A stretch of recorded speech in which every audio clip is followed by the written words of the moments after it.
Support for Seattle Now comes from the Pacific Northwest Waterways Association with the Columbia Snake River System, providing clean energy and sustainable commerce as Washington aims for carbon neutrality by 2030. Learn more at pnwa.net/rivervalues. Hey, it's Patricia Murphy. It's Wednesday, and this is Seattle Now. If you've been really tired lately, or maybe losing track of details you'd normally remember, you might be experiencing trauma.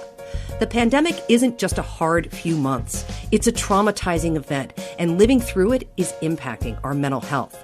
Psychologist Mauseth is here to tell us what's going on and what we can do to help ourselves and our loved ones. But first, let's get you caught up. Governor Inslee debates Republican gubernatorial challenger Lauren Culp tonight in their only debate. Inslee is seeking a rare third term. Culp is the police chief of the northeastern town of Republic. The candidates will participate in the televised debate from separate rooms at the Olympia headquarters of TVW, the state's government affairs channel. Catch it right after the VP debate. It starts at 8 on local news or watch the live stream at tvw.org. Libraries, movie theaters, restaurants, and some youth sports will now have fewer restrictions under a revised opening plan. No firm details from the governor yet, but the goal is to allow counties in Phase 2 and 3 greater flexibility. King County is still in Phase 2, where movie theaters will now be able to open at 25% capacity. Restaurants can serve alcohol until 11 p.m., and you can now eat with people outside your household. As always, masking and distancing are still required. And the Storm are champions once again. The Storm beat the Las Vegas Aces 92-59 in the Wubble last night. They swept all 3 games in the WNBA final. This is the Storm's second title in just 3 years and their 4th in franchise history. The CDC says a quarter of adults in the U.S. are experiencing a trauma or stress disorder directly related to the pandemic, and nearly half of us are struggling with mental health or substance abuse right now. Here in Seattle, calls to the King County Crisis Hotline are up, and local leaders are making mental health a key part of their response to the pandemic. Mauseth is a clinical psychologist and academic who focuses on trauma and mental health in the wake of disasters. Thanks for joining us. Yeah, it's my pleasure to be here. Thank you.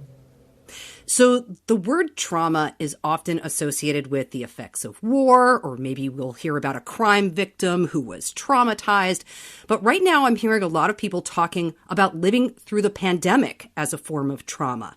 What is trauma, and does our experience right now count?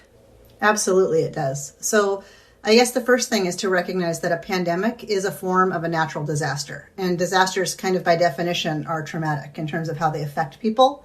So we definitely want to make sure that we acknowledge and sort of validate the experience of COVID and with whatever you've actually gone through personally as being traumatic on some level. It might not be that you were in the ICU on a ventilator, but it can be still traumatic in many other ways. And it feels like no matter where you were before this happened, your world has been rocked in one way or another. And I'm curious what you're seeing from people right now and symptoms and what you're hearing about.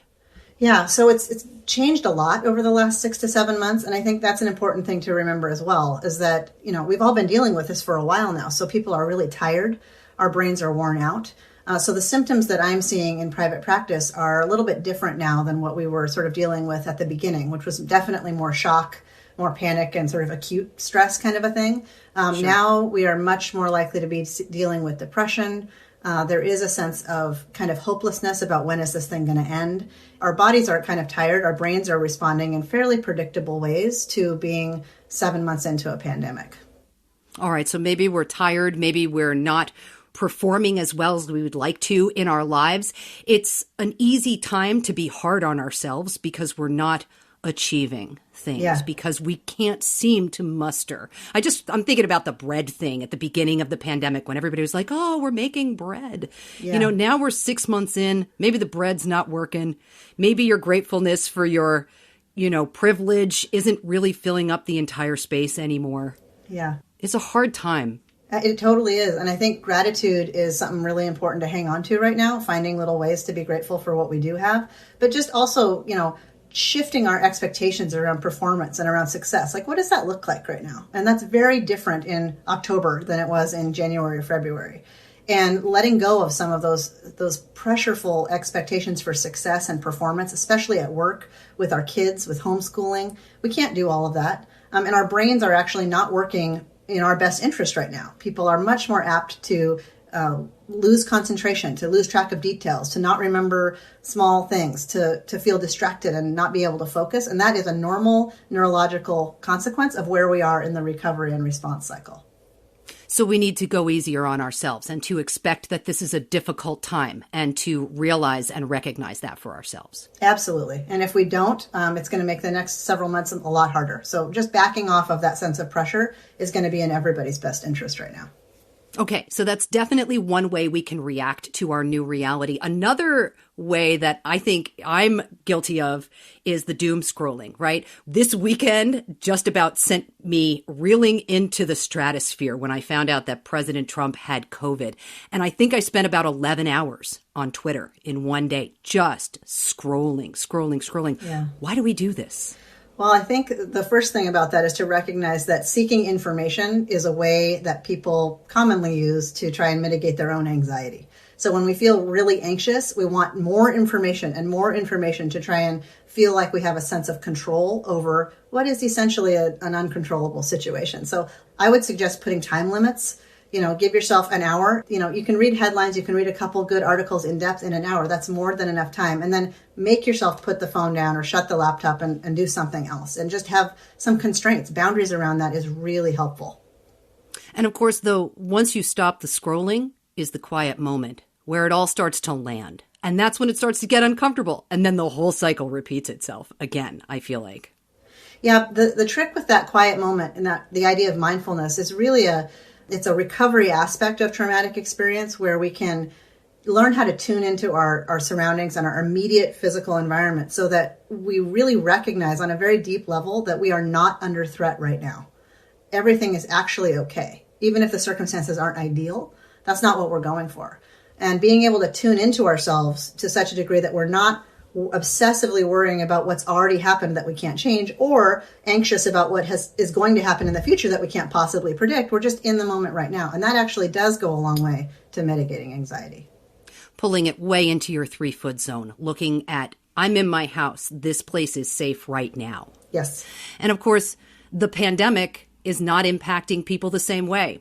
Black and brown people, young people, essential workers, really dealing with a significant amount of mental health issues right now. Are you seeing this as well in your work?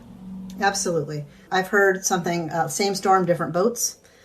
People's experiences are vastly different, and we know a lot about how certain communities and certain members of certain communities are being very negatively, disproportionately affected by COVID. Not only the risk of exposure and illness, but the course of the illness itself, essential workers and all kinds of folks. So yes, not the same experience for everyone. Now, having said that, the neurological experience of trauma is the same no matter who anyone is, wherever they're from. Human brains respond to traumatic experiences in the same way. What is disproportionate is the amount of trauma that people are exposed to as a result of other factors. Sure.